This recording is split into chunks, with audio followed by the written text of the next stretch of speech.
first pick. Welcome to another episode of On the Clock. On the Clock's presented by our friends at Titan Bat Company. If you're looking for the highest quality handcrafted wood bats in the game, Titan Bats has you covered with premium maple, ash, and birch game bats in 10 different models and colors to fit your swinging style. As you're gearing up for the spring season, Titan Bats is the perfect option for your next wood bat. In addition to game bats ranging from youth baseball to softball to men's baseball, Titan Bats also offers award bats that make the perfect gift to celebrate a teammate, coach, or baseball fan in your life. Check them out at titanbats.com and use the code JB15 for 15% off your first order. Also, a torpedo bat giveaway. So go to Just Baseball Twitter. If you retweet that tweet, you have a chance to enter to win a torpedo bat. So good luck with that. It is Tuesday, May 20th. It is conference championship week. We're going to have people out at all the games. We're going to do a little bit of a preview here. But first, we want to get into the new top 25, the final Just Baseball top 25. Got a new number one in the Texas Longhorns. I know, Jason, you don't have them as the number one on yours. It's LSU. We got 5 teams in. So Dallas Baptist is in at number 20. Duke is in at number 25. Georgia Tech's in at number 16. Northeastern's in at number 24. Southern Miss is in at number 14. And then TCU is in at number 21. A couple of teams I feel like we probably should have had in here earlier. But, Will, I want to turn it over to you because I know you probably have a lot of thoughts and feelings on Southern Miss. I do, yeah. Just an incredible season they were able to put together, and what a cap off. I mean, we talked about it last week, them facing off with Troy. Troy hadn't lost a series all season, and they go in and they come away with a sweep in convincing form. And we're kind of having this conversation now, like, are they in the host conversation? And it's really tough because you have Coastal Carolina, who's kind of solidified themselves as a host, and I would find it really hard to believe that the Sun Belt gets 2 hosts, regardless of how deserving I believe both of them are. So it's kind of this harsh reality where I don't really think they're going to get a host, which is a real shame because Hattiesburg Regional for an atmosphere is absolutely incredible, but they've been able to put together such an impressive resume. And even when we break down like what they've been able to do in terms of quadrants, really impressive resume, 7-4 in Q1, 5-3 in Q2, a good strength of schedule, a really solid non-con schedule, because when they're in those midweeks, they play the Ole Misses and the Mississippi States of the world. So I was really impressed this weekend. I've been really high on Troy and also high on Southern Miss, but I really thought Troy was going to walk away with a series win there. You know, obviously with what JB Middleton has been able to do, it's almost as automatic a win as you can be in that conference. And then I kind of thought it was going to be a dogfight all the way through, and it was a really good series, but Southern Miss was able to come out on top. And to me, it was a really impressive showing from Southern Miss, and I think they're going to be really scary as a 2 seed because that's where I think they're going to end up. Yeah, I mean, I love that call. You talked a little bit about Coastal, though. Like, that team locked up the regular season Sun Belt Championship. Like, just incredibly impressive all year long. I think that's their 20th in program history as well. And then you got a guy like Jacob Morrison who's going out there every Friday night, 10-0 in the season. Like, no one really talked about this guy all season long, and he was just impressive every single game that he went out there, just dominated everyone. Going to be a big draft guy coming up in the 2025 MLB draft, kind of skyrocketed his way through all this. Jason, but what do you have on this Coastal team? Are they a host team for you as well? Oh, for sure. Yeah. I think Coastal's 100% a host team. I think they're pretty much top 15 in every single metric you can think of when it comes to like ELO or RPI or any other alphabet soup ranking you can think of. I think, again, the committee loves to bring in variability into the tournament. So I don't see really a scenario where they're not. And it also makes it easier for like some of the committee to provide some of those ACC 2 seeds because it ties in quite well. So I think geographically, I think from a committee perspective, it makes a ton of sense. I think the question is where do they land? I don't see them top 8. So I think they're pretty much anywhere from like that 9 to 14. I mean, pretty much really roll a dice, whichever one it lands on, that's where they're going. So I feel very confident that they'll be hosting. One thing I kind of want to get from y'all's perspective is Troy. So we're talking a little bit about, and I don't want to jump around too much, apologies, but we're talking about hosting and we're talking about the NCAA tournament. Troy was a team we were referencing last week because, they've not lost a series. Like, look at them go. They're in the 40s in the RPI now. Yeah. They went from, hey, could they potentially be hosting, to are they a 2 or a 3 seed, which feels pretty wild. And for me, I wouldn't wanna give them an Alabama and Auburn because they've already played them. Like, I don't feel like that would be great justification. And I know the committee likes to do that. I know they like to send people to where, like, they're, like, geolocated, but it feels like they'll either be kind of like this sneaky 2, or could they be even a team that slips to a 3? I mean, it's crazy to say, but you look at their RPI and it's in 40s. I don't Yeah. know what y'all's thoughts are on that. I I think this is somewhat of a mediocre team that overperformed in some sense. Like I love Skylar Meade as a head coach, but you look at the numbers kind of in the stat lines too. It's just the bats weren't great outside of Blake Cavell. Like Brooks Bryan's their big guy too. He played well, but he still only hit 284 on the season. Like they just don't have the depth, especially on the mound too. I think they posted an over 5 ERA as a team. So like my bigger concerns are They've probably got 2 good pitchers, yeah. Eaters and Dill. I'm probably mispronouncing, apologies, but, Well, those 2 Eaters is guys are over like, a 5 now well, ERA. I mean, but he's still like, he's got good, like, Yeah. strikeout per 9. I think he's like over strikeout per inning pitched. I mean, Yeah, he's a good, he yeah, I turns mean, it on in the sometimes it's, tournament, yeah, like, yeah, you yeah, never know what's gonna happen. yeah, But no, for I sure. agree. It's just like it just feels though like the team doesn't have like the superstars to really help carry them No, through. Like they agreed. don't have like a ace Friday night guy who's going to go out there and guarantee them a win. Like we were talking about Liam Doyle and his ability to do that for Tennessee. And they don't Yeah, really have a superstar bat that's going to go out there and just dominate every single game in and game out. I don't know. I just feel like this team is I don't think they're going to make it out of a regional, but maybe I'm wrong. I just feel like they're kind of middling their way into the tournament, even though they played so well in conference. agreed. I mean, they've been pretty much from start to finish almost a top 25 team for some Yeah. outlets. And I mean, it's just odd to say if, like, are they gonna put them with Auburn? Like, that would be a terrible 2. I mean, does Alabama get a host seat? I would think so. Do they put them with, I just wouldn't wanna make it to where it's like, hey, I almost feel like that's sometimes why they wanna play those teams, because it's like, hey, we've already played Auburn out, like, give us somebody else. So Well, in your I don't know. projection, you had them in the Dallas Baptist. Yeah, Um, yeah, so, again, I was trying to put them within a, like, a geolocation within approximately 400 miles, but I was also trying to put them, I mean, if you look at the last, 6 or 7 cycles, they do there's 0 teams in the same conference that are 1 and or 2, so mhm. that's just out the door, and then they also do their best to remove individuals that have previously played each other. Again, we're bouncing around, but I feel like we can bounce around with this one. Yeah. Oregon State, like, there's no way, in my opinion, you put them 8, 9. Could you imagine Oregon State having to go to Oregon again? And or did they play in Corvallis? I can't remember if they played in Corvallis or They Eugene. played both. They played one as Yeah. a midweek at Yeah. one That's right. place, and they played a series set at the other. Yeah, it would be so dumb to be like, hey, here's 60 games, and oh, by the way, do the exact same thing again. Yeah. So Your road to Omaha goes through Oregon. yeah, I mean, it would be, it just wouldn't make any sense. Like, it feels as though you would want to build a bracket to effectively say challenge individuals in ways they haven't been challenged. Not, hey, let's press redo on the same game you played a month ago. So for me, I would like to see Troy go to a place like a DBU. I mean, that was one of the mid majors that we have that's going to be one of those Mhm. top 16 seeds. Try to show that they have value beyond, like, the Auburns or the Alabamas, because those didn't go well in the Yeah. midweeks, if I remember correctly, for them. So again, that would almost be like a double slap in the face. It's like, hey, you always play these teams, and oh, by the way, like, it didn't go well for you, so we're just gonna put you again here, and let's see what happens. I it's difficult for the committee, but I just hope that they treat Troy a little differently than they have in the past. Yeah, well, I wanted to get your thoughts on Troy because I know I might have a little crapped on a little bit, but you were pretty super high on them at one point too.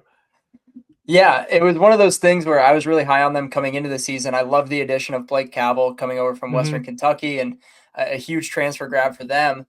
And it was one of those things where I was high on them in the preseason, and I felt like I couldn't punish them for winning Yeah. because you know what I mean? Like I was kind of had them in that top 25 spot to start the year, and they'd never lost other than, some midweeks to an Alabama or an Auburn. And in which case, RPI boost a little bit, and it's like, how much are you really going to knock them for that game? So to me, it was one of those things that it was hard, and they beat Coastal in the regular season. So again, they notch a huge series win for themselves, and were able to beat the Sun Belt champion. And so to me, it's like, okay, this team is actually legit. And then you get your final test against Southern Miss, and for it to go that way, I legitimately do think that they went from a potential host, kind of like how we're talking about Southern Miss right now. If the Sun Belt does squeak out two teams, it will be Southern Miss. To I think they're going to be a 3 seed, quite honestly. I don't. I think they kind of fell out of the 2 conversation unless they managed to run the Sun Belt tourney. Yeah. But I think we're going to be looking at a 3 seed. I think that Dallas Baptist makes a lot of sense. If TCU ends up hosting, I could see something like that. I don't know. I haven't really thought of it as far as geographics, like how often they play Alabama and Auburn, but that's actually a good point because a lot of the projections I see have them with Auburn and Alabama. So I mean, it's something that the committee absolutely thinks about, and they talk about like that 400-mile number. Hmm. And so if like you look at the past like 6 or so years, they do their best, but some of them it's hard.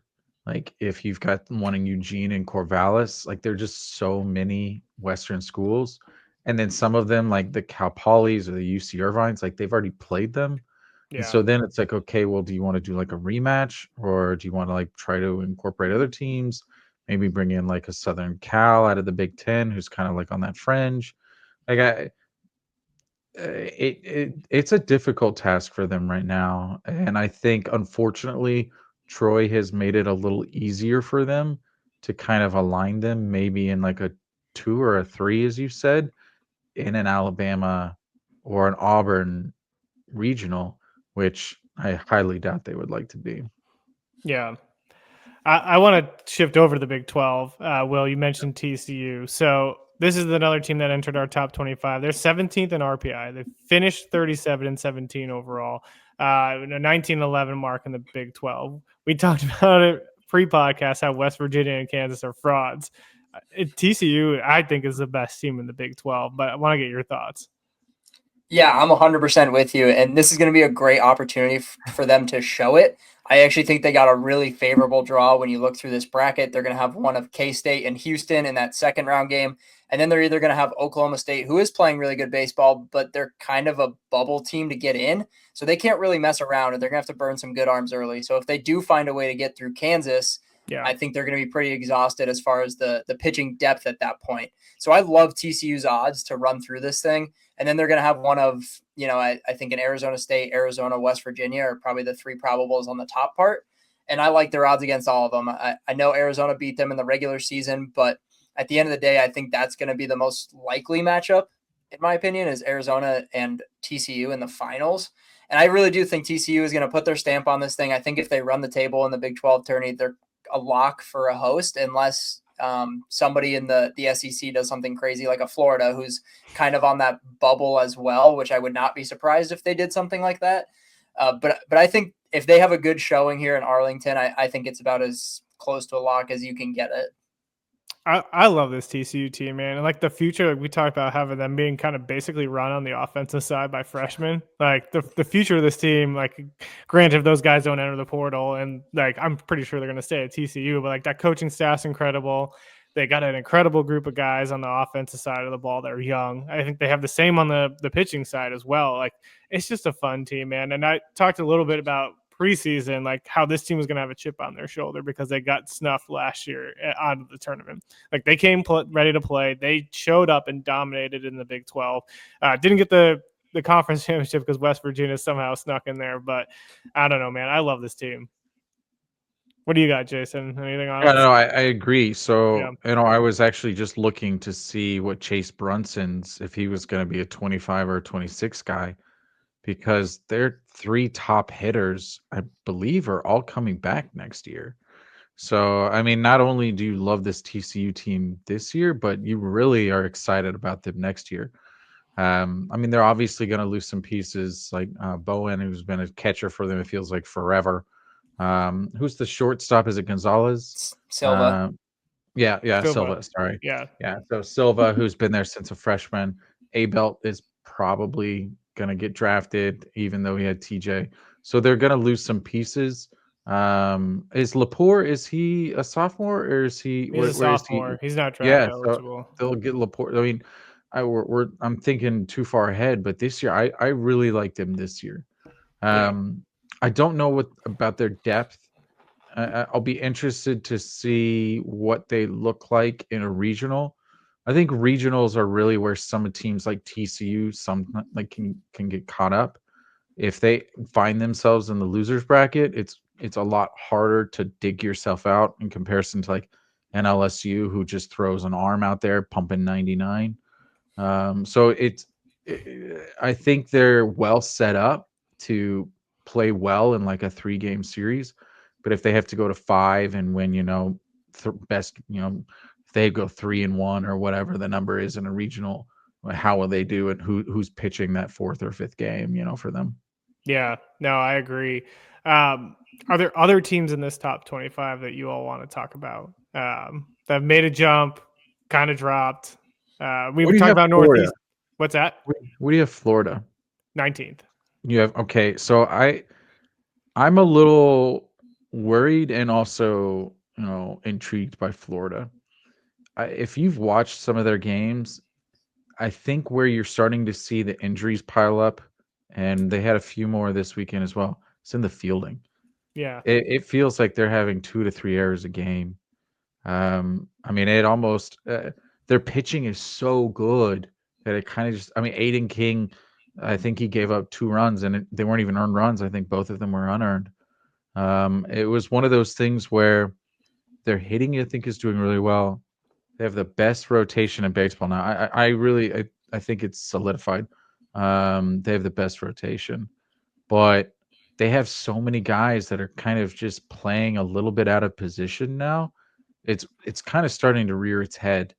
Um, I we have them really high up, and I struggle because I'd almost want to put them as hosting, but a part of me is like, do you really reward a 15-15 schedule? I mean, they were what, 1-11 Yeah. after the first 4 weekends, I mean, and I ran the think table after that, but yeah, you have to be excited about going 14-4 at the end, yeah. but still, at some point, you have to go. You're 500 in the SEC. Like, do we really give that over a DBU, or will you set a Southern Miss? So, kind of, what are y'all's thoughts on Florida? Do you see, because I think they're number 12 in the RPI now. Do you Yeah. think that the committee goes, well, you're one of the hottest teams in the country. We'd love to see you move forward with the hosting. Or B, do they go, well, hey, you guys are 15-15 in conference, and also you're effectively playing your second string in the field right now. I mean, they have guys in positions that they're just not truly accustomed to. Yeah, and that's where the fielding comes in, right? Yeah, Like, it was ugly at times. I mean, they had a pretty easy 5-4-3 double play, and they threw it into right field. yeah. Honestly, you could say the same thing about Tennessee, but I want y'all's thoughts on Florida. Yeah, I don't. Well, I'll probably turn this one over to you a little bit more, but when you go 15-15 in conference play, like I know it's the SEC, you're coming in as a 10 seed in the tournament. Like I need to see you at least run the table a little bit in the SEC tournament for me to be like, okay, you're now a host. But they've done it before, man. Like I feel like they could run the table in the SEC tournament and come out the champion. Like it wouldn't shock me at all. They have the They're deep 10 staff. seed. Yeah, Just as a note, they are 10 seed. yeah, they're a 10 seed. Yeah. Yep. Yeah. And so I think their first matchup is against South Carolina. Like if they go on to win that, they go to Ole Miss, and like then they go to Arkansas and they beat Arkansas. So like I don't know. I feel like this team could make that run into the SEC championship. Oh, I Aiden wouldn't be King shocked. dominated Arkansas his Yeah, he Sunday was appearance. filthy. So I mean, like they have the rotation, and sorry, they have the rotation, but I just don't know if they have the bodies to go for Yeah. 5 games. Yeah, I'm with you. I really do think they need to show out to get a host, especially as the 10 seed in the SEC, because then it's going to look interesting. We were talking about Tennessee pre-recording, and we kind of all agreed that Tennessee should not be hosting. They're 1-6 in their last 7 SEC series. Sure, they're 16-14. It's the SEC. They're top 15 in RPI. I don't think you can reward that. There's nothing that you can convince me that would be able to justify them hosting. And then if we're going to take a 15-15 Florida, it's almost like you have to have both of them host. And I know it's different because Tennessee is playing probably their worst baseball of the season in terms of wins, losses, and Florida is playing their best baseball of the season. Like we talked about that 14-4 record over their last, however many months, 6 weeks, 7 weeks. It just sets a weird precedent if you have Florida host and not Tennessee. And I don't think you can have one hosting without the other, unless Tennessee is a one and done in the tournament and Florida kind of runs it a little bit more. I think then we can start having a different conversation. But as we stand before these conference tournaments start, I do think they have to make some noise. And they got no game in the SEC is easy, but they got about as the best draws you can get, drawing South Carolina. And then Ole Miss, who has kind of been hot and cold. So I wouldn't be surprised if they catch Ole Miss. And I guess at what point does it become how far do they need to go to prove that they're a host? Do they need to get through Arkansas? If they get to Arkansas, are they a host? That's the part I'm not really sure of. I think if they get to the quarters, I think they have a legitimate case, and I wouldn't be surprised to see them hosting. Yeah. I mean, that transitions us well into the conference previews. Like we're talking a little bit about the SEC here. What are the biggest storylines for you? Is it Florida? Is it Tennessee? Like really having to make a run in order to be a host? Like, are those the biggest storylines that we're watching in the SEC? Like, I don't know. It feels like the SEC tournament. I was kind of talking to someone else about this. Is like there isn't much going to change unless someone like really runs the table. Like that, most of these teams are going to be hosting a regional somewhere. But so, like, what kind of storyline are you looking for? Yeah. So for me, it's honestly, how do some of these teams end their season?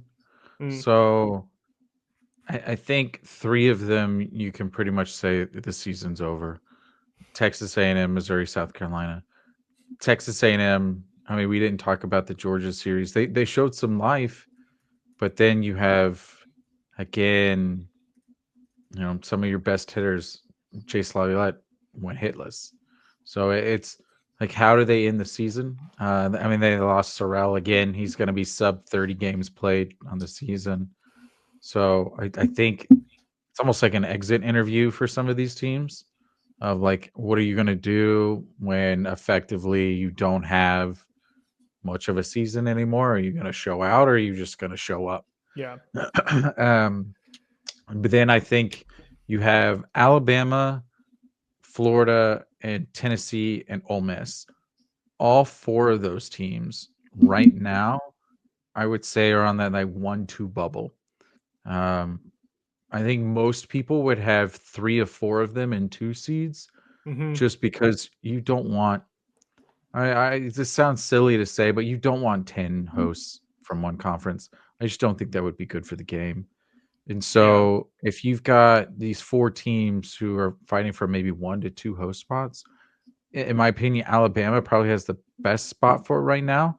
So it's okay. Does Alabama make some noise? I think they're 9th in the RPI right now. Yeah. Do they solidify it? Does Tennessee just kind of show up and they say, hey, we know we're a 2. Let's get healthy. Let's get good. Let's go back. This isn't a two game elimination anymore. It's just a one and done, which I think you may see from some schools. If they get down early, it's going to be like, all right, Billy, that was your 1 inning pitch. Now, Tommy, it's your 1 inning pitch. And so it's just kind of getting people some reps. Because we were talking about it prior to Birmingham is basically a slip and slide contest for a third of the games, it feels like, because of the amount of rain. So the last thing you want to do is to be burning like 10 arms. It's phenomenal for the double bye teams because it's basically just a weekend series. They can kind of just treat it as is.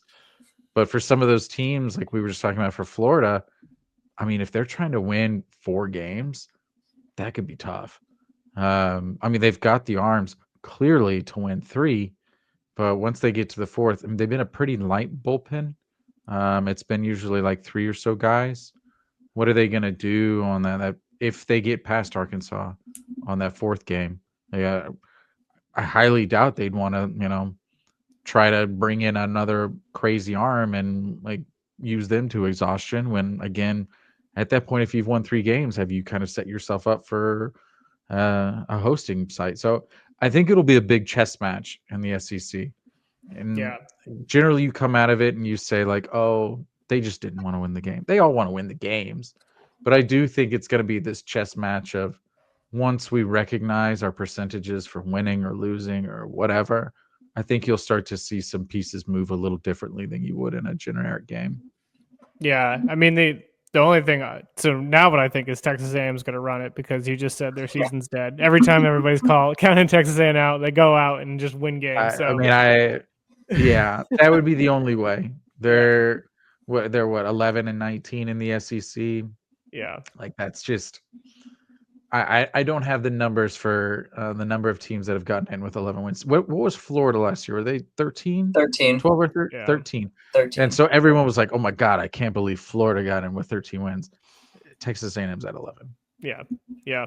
I don't know. The only thing the storyline I'm going to kind of watch here, I really want to see Auburn be tested in this series because of their RPIs too, right? But they're just a team, like, offensively have been clicking all year long, and the pitching staff just kind of worries me in some sense in terms of a depth perspective.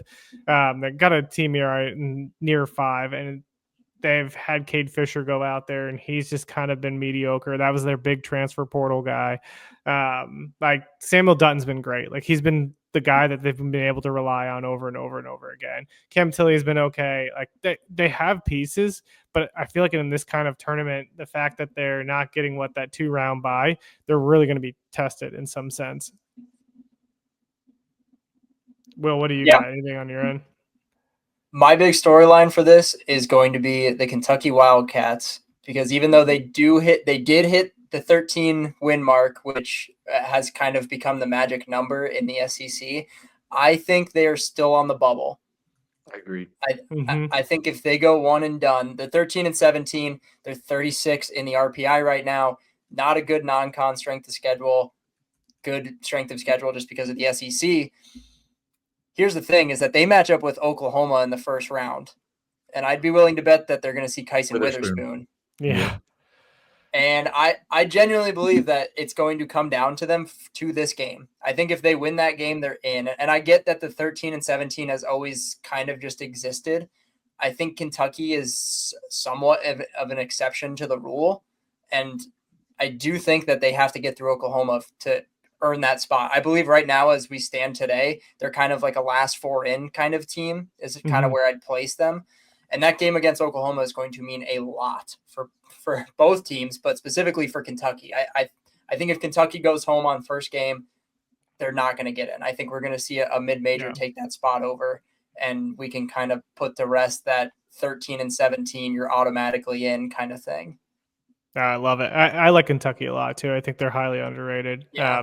They kind of middled their way through the SEC, but they still were pretty good. Yeah. Just a weird series for Vanderbilt. So I think it was 5-0 in the first inning of game 1. Their first 4 batters all scored before there was an out. Like, what are the odds of being up 4-0 game 1 with 0 outs in the top of the first and getting swept? Something tells me like 1%. That was a really weird series where it felt like 2 out of 3 times it was like, oh, this is Kentucky's game. And they didn't get any of them. I mean, you're high on the talent, but then it's like, well, if the punches are coming, it doesn't really feel like they're swinging back right now in some aspects. But again, with their talent, I wouldn't want them as my 3 seed. But right now, Will, to your point, I think they're locked in at best as a 3 seed. I love it. Want to move over to the ACC, the Chaos Conference. Too bad we don't have Tyler here to talk about it. This conference, man's been all over the place all year long. Day one, they got Miami versus California. Poor Cal's going to play that 9 a.m. game. Sorry about it, guys. Good luck. Going to Durham. It's like 6 a.m. Pacific time, and they're just like drooling on the field. Yeah. Have fun with that one. And like Stanford gets the 1 o'clock. So like they're getting a little bit of better draw here against Virginia Tech, timing wise. Louisville versus Pitt, Notre Dame versus Boston College. Like I feel like every team we talked in here, except for maybe Cal and Pitt in Boston College, has been in the top 25 at some point. Even Stanford, like regardless of their struggles, early season they were in the top 25. And so like these are all your teams that are playing at the low seeds of the ACC. Like it's going to be absolute chaos. I don't think I have an idea who's going to come out on top because we've seen Clemson struggle. We've seen Florida State struggle. We've seen North Carolina hit their struggles. Like every single team has found a way to lose a series and when they need it. But for you, Will, who do you think comes out top of the ACC? I didn't know you were going to ask me who do I think wins this thing. We're going to just kick it off. Right? Tough question. Man, I really do think it's going to be North Carolina. Yeah, I think they're the most complete team. I love Florida State and what they do. An extremely impressive weekend for the Tar Heels, getting after Florida State and taking 2 of 3 and just losing the ACC by a half game, kind of in that weird math scenario that ended up happening. I don't think it's going to be Georgia Tech. I don't know if Georgia Tech is a favorite. I know they won the regular season. They somehow went through the regular season avoiding NC State, Florida State, and North Carolina in the regular season.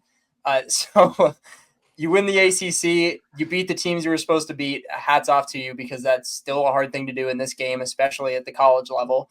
But you avoided 3 of the top 4 teams that weren't you. So I'm not super sold on them. Quite frankly, I'm not 100% sold on them as a host. I think if they have an early exit, we might have to revisit that conversation. That's just how I've felt about their record and that they're in conference strength of schedule. I really do think it's going to be North Carolina, though. I think they're playing really good baseball. I know there's not a lot of thump in that lineup. Luke Stevenson does provide a little bit more, but they play some of the most sound defense in the entire country. And, man, they can pitch it. And Coach Forbes just pushes all the right buttons all the time. Fantastic coaching staff over there. So I think I got to go with the Tar Heels here. Yeah. To your point on Georgia Tech, like I love the offense. I think the offense is incredible. It's the pitching staff. Like the bullpen's electric, but the starting rotation, like really good. Yeah. Yes. Oh, so good. Him and Jalen Payton, like those guys have been dominant out of the bullpen. But like Tate McKee's your Friday guy with like a 5.4 ERA. Like it's great when they get to the bullpen because then like they can keep themselves in the games. But like you have to get the offense rolling, and they got to get a big lead in order for the pitching staff to even like make it sure it's a competitive game. To be honest, I'm a little surprised. Georgia Tech is plus 425 on DraftKings. Florida State's plus 500. I'm a little surprised to see Florida State below Georgia Tech. I would have thought those it's the draw 100% because they have to go through Carolina. Yeah, because they would have to go through UNC to get to the finals, and Georgia Tech gets NC State. That makes sense. Yeah. Are there any sleeper teams for you, Jason, in the ACC? In the ACC, frankly, I think they're all sleeper teams. Don't mean everybody to be too dramatic, but when you have 1 through 10 that are basically within 4 games of one another, I mean the team that won the conference, I don't think is going to host. I think they'll have 3 hosts above them, which it's again, well as you said, it's got to be one of those things of oddity associated with the percentages of who has the best win percentage because of all the cancellations. There were so many cancellations in the ACC. I think the team that everyone's probably going to keep their eye on is Virginia. Mm-hmm. I think there's some people who think they're a bubble team. I don't think they're a bubble team right now. Their data is just really, really, really bad, but they've been playing really well. So it's one of these things where we were just talking about with the SEC. If you've got a Florida State, if you've got a Clemson, if you've got a North Carolina, it's the exact same thought process where if I pitch an inning, hey, it's not going well, bring in Billy for his inning and, Tommy for his. Do they basically kind of get this teams who not apathetic, everyone wants to win it, but if they're down 6 in the second, like they're not going to pitch their middle relief guy 3 innings. They're probably going to bring in somebody just to get him some ABs and some innings pitched. because that's going to be their only game of the conference tournament. So I think Virginia could be a really interesting team of what happens if they win 2 or 3. They're what, sixth in the ACC? Where are they at? They are a Yeah, what they're the seed? 6th seed. 6 They're seed. the Yeah. 6th seed. Yeah. So DraftKings has them as plus 1,300, which again feels which is eighth, feels pretty low. And maybe Will's because if I don't know if they have to go through North Carolina. I don't know the bracket for that one, but it feels like if there's one team that said like who has the most to play for in the ACC, it would be Virginia, because in theory, I guess if you twisted yourself in knots, you could say that they're a bubble team. And I think for them to try to have some sort of argument that we are a bubble team, they have to put together some W's.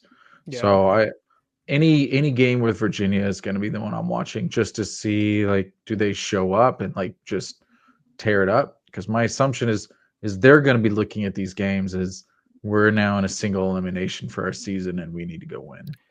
Yeah, this Virginia team frustrates me so much because I was so high on them in the preseason. I watched them this fall against Maryland, and like they just absolutely destroyed the baseball. But now, after watching Maryland's performance, I was like, yeah, I see why they actually destroyed the baseball every single game against them in the fall. It's crazy because like Godbout and Ford went into the preseason, like into the season as like both top 25 potential prospects for the MLB draft. Both have slid down completely in the rankings because of kind of poor performance this year. They still played well. Like Henry Ford really turned it on in the later half of the season, but you had guys like Harrison Didewick and Jacob Ferentz who should have been draft picks last year who came back to campus. Ferentz still played pretty well, but Didewick was a non-factor basically all season long for them. It's just like, it's so frustrating to watch this team because like the talent is there, and they brought in guys like Chris Arroyo. They were able to get Jacob Nunnally to campus. Like they brought in so much talent on the offensive side of the ball, and nothing just clicked. It's just wild to me. Especially in an ACC that was kind of like who wants it kind of a Yeah. conference. It wasn't as if there was these dominant teams that were winning 20 22 games. Everyone was winning 14 to 18 games. And so it's like, well, if every other weekend is kind of a crapshoot, like at some point, like you're gonna string it together, and it feels like they've strung it together here recently. I honestly, I think it's just too little, too late for them. What's crazier too is that they cut their like team ERA as a pitching staff like almost by an entire run. Yeah, And their pitching last year was not good. Their hitting, no. I think their team OPS last year was above 1,000. We were joking with some buddies for Arkansas that they had a team OPS average higher than any player for Arkansas individually. So we were very jealous. That's insane. It's just wild. And that stadium is massive. Virginia, Yeah. that's one of the bigger states. So it like sometimes people are like, oh, Tennessee plays in like a kiddie park. Well, Virginia last year was putting up bananas numbers in a massive stadium.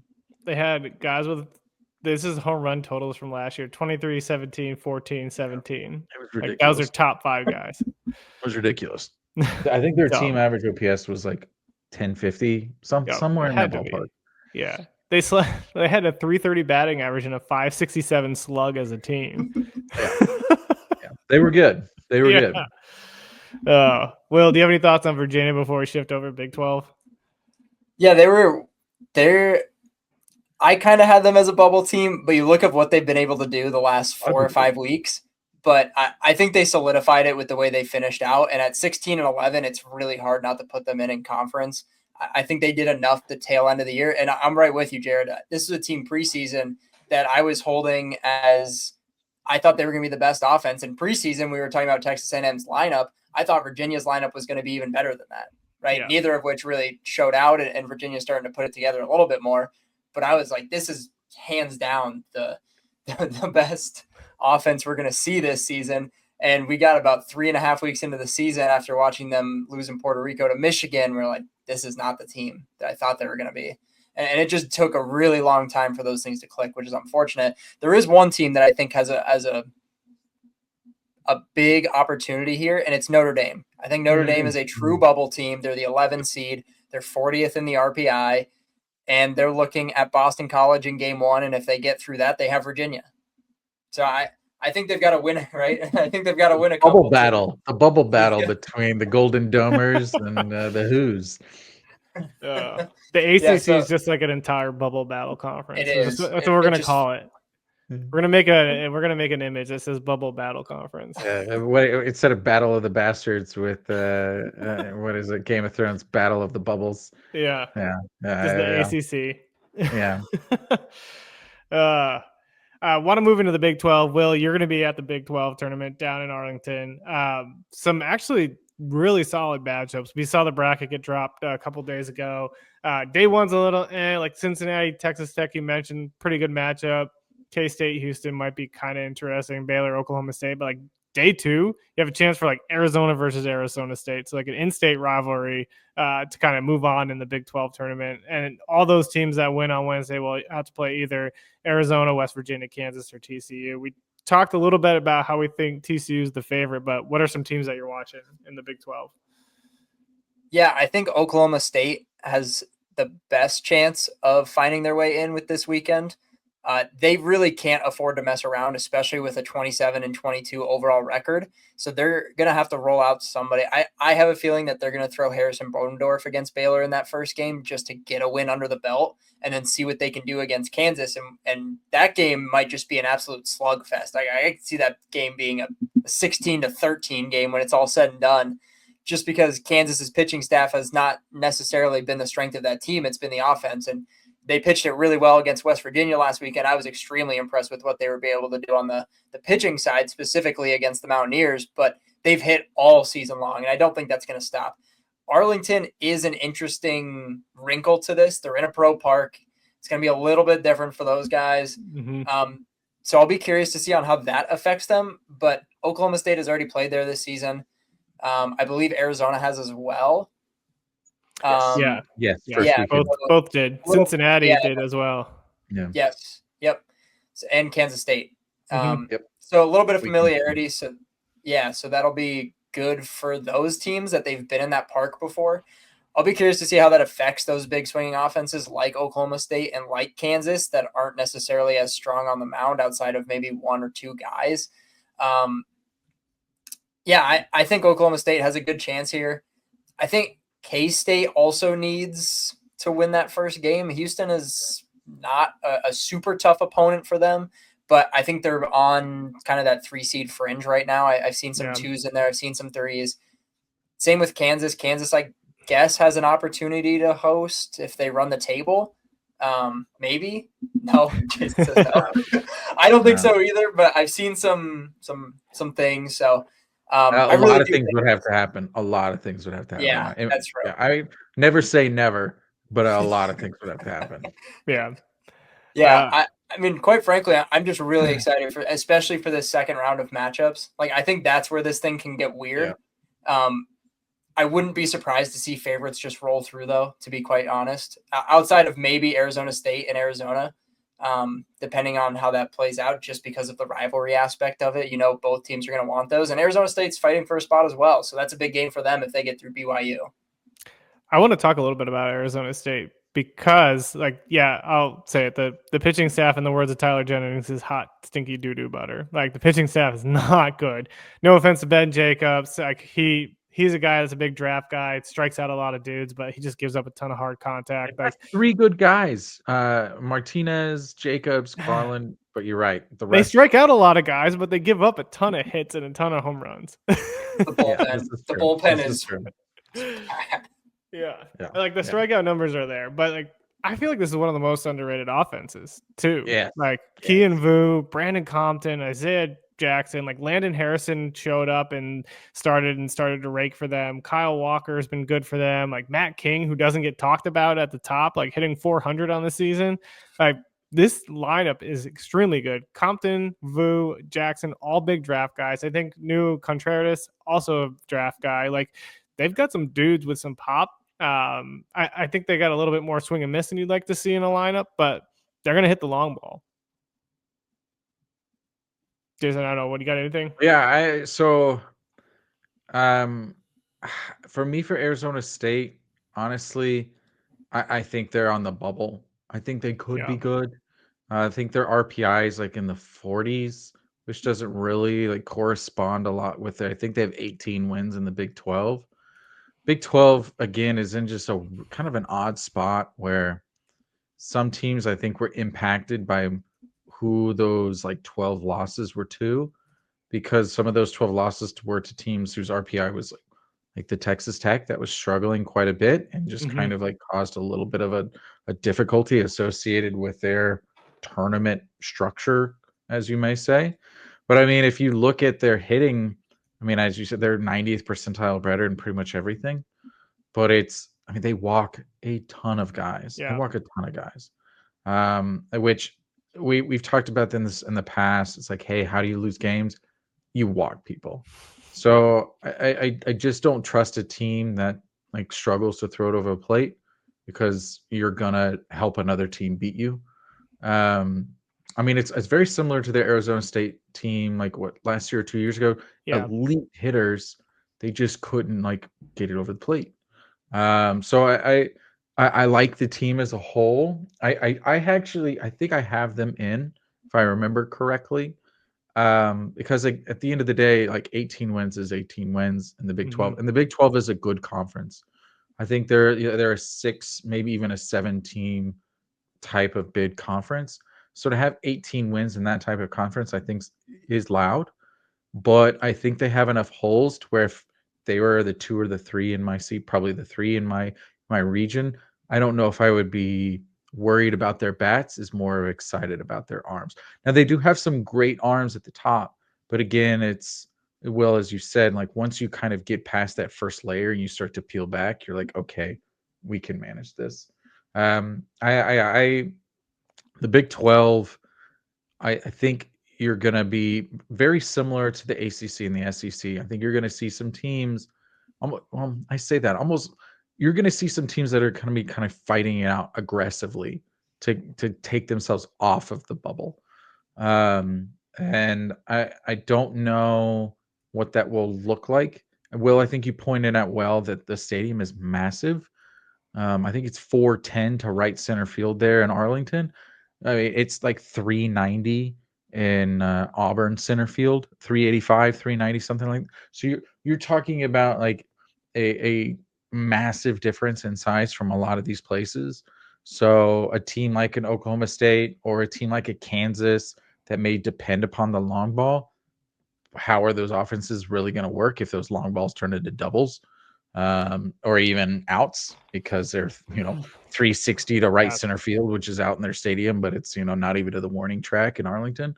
So I think they'll be interesting because it'll have some implications on the tournament, but I don't know if it's going to have grandiose implementations, kind of like we were talking about with the ACC of, okay, well, if these individuals do well enough, or at the SEC, if they do well enough, they may be hosting. I feel like with the Big 12, it's almost like who's going to knock the other team out is kind of how it feels like with the Big 12.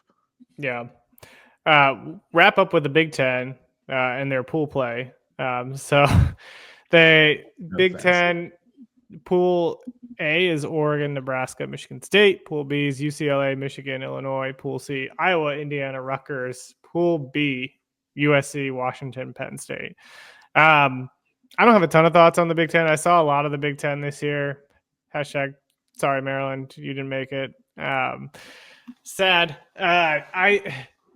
I mean, we all kind of know that Oregon's the lead dog here in the Big Ten. Like, they're the team to beat. They're the team everybody's going to be going after. I think UCLA is right up there with them. I don't think they're as strong as Oregon, just based on seeing them when they played Maryland. But man, this Ducks team, Mason Neville, Jacob Walsh, this team's just super talented, and I think they have a better pitching staff. What's that? Grayson Grinnell. Yep. One of the best pitchers, unsung pitchers in the country. Throws 86, but man, he strikes everybody out. Talk about it every week. Tunnel and throw strikes. Yep. That's all he does. He walked. It was funny because when I saw him against Maryland, he walked like 6 or 7 guys. I think they were just laying off everything possible and just kind of trying to hunt for a pitch that they could hit. But like, he still wound up going like 6 scoreless, even with 7 walks. Like it was just insane. You got him on that, and then what's his? I can't remember his name. The guy who's kind of stepped up. The 7-footer, Yeah, right? Jason Reitz. Sorry, Yeah, terrible pronunciation. yeah, Reitz has really stepped up, and he was kind of. I think he was coming back from an injury throughout the year, but he's stepped up and become an arm that they can rely on. Like this team's just a lot of fun. Yeah. What do you got? For Anything, Jason, on the Big Ten? the Big Ten for me, it's what happens with USC. I think they're right there on the bubble. I think they're one of those bubble teams. Additionally, Iowa, talk about one of the weirder seasons in recent memory. 21 Big Ten conference wins, 70 in the RPI.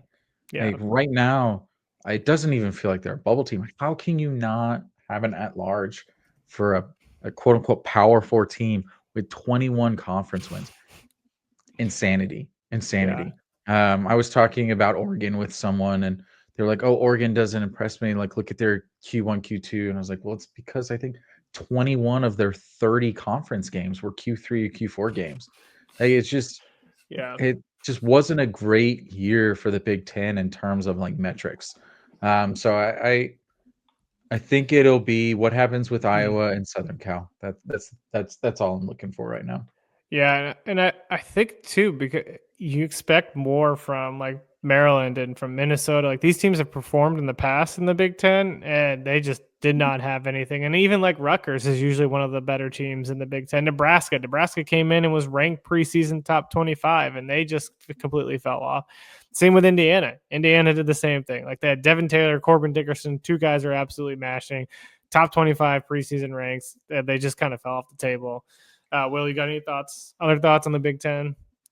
Yeah, USC is the big one I have circled. I think they're a true bubble team at this point. I actually still think that if Indiana makes enough noise in this thing, that they might get a shot. I think they are not bubble, but outside looking in. And like you said, Corbin Dickerson is awesome. Devin Taylor looks like he's everything of a first rounder. Tyler Cerny is a fantastic shortstop with a really good bat as well.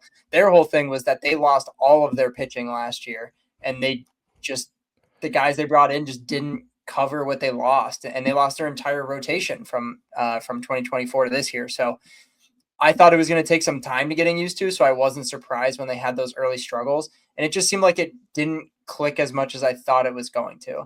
I think they're very outside looking in, but I think they got a favorable draw with Iowa and Rutgers, and if they can get through that pool play and maybe make some noise, I wouldn't be shocked to see them get a nod as a 3 over somebody else that struggles.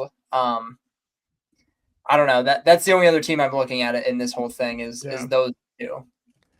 Yeah, I agree. That kind of wraps it up for the major conferences. Any mid majors we want to touch on before we wrap up? I got to give love to Rhode Island Rams. Won the A10. I was on them all the beginning of the season. I think Northeastern, we talked a little bit. They'll be. Yep. I think they're pretty solidified as a 2. Yeah. I don't they really won know like where 45 plus games, right? Yeah, and what 22, 23 straight wins? I don't know. Some unheard of number. Again, we talked about it last week. Their pitching staff is really good. So good. And so it's one of those things where if you're a 1 seed, like you're almost looking, okay, who's their second best pitcher? Because you're like, okay, they'll probably pitch. They're an ace versus the 2-3. But I think they've kind of solidified themselves. Not kind of, they have solidified themselves as a 2. But kind of where do they go?